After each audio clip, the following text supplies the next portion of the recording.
In today's video, I'm going to teach you how to link issues in Jira. If you're managing projects with multiple tasks and want a streamlined way to track dependencies, linking issues is an essential skill to master.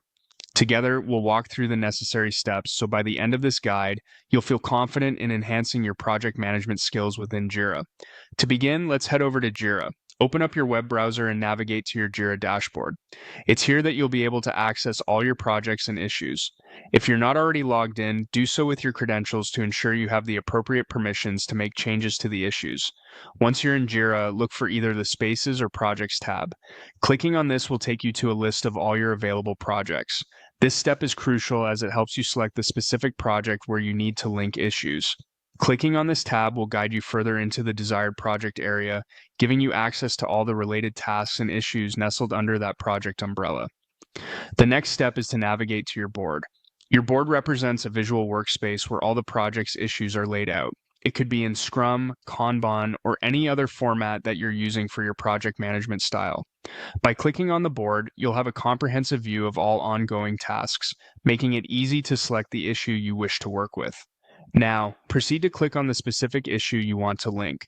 By clicking, you'll open the detailed view of the issue, showcasing all the related information like its description, comments, and history.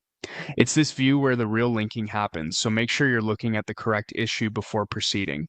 Look for linked work items in the issue's detail view. This is the section where you can specify how various issues relate to each other, whether they block each other, are duplicates, or share any other relevant connection.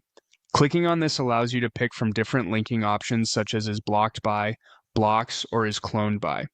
Choose the most relevant type of relationship based on your project's requirements. After selecting the appropriate link type, you can type in the issue key, search for it, or paste the URL if you have it handy.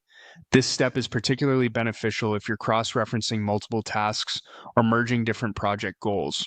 Once you've identified and confirmed the issues you wish to link, click on the Link button. This final step establishes the connection between the issues, and your project board will now reflect this new relationship, providing an updated view of dependencies and workflows. And there you have it. You've now successfully linked issues in Jira, improving your project's flow and communication.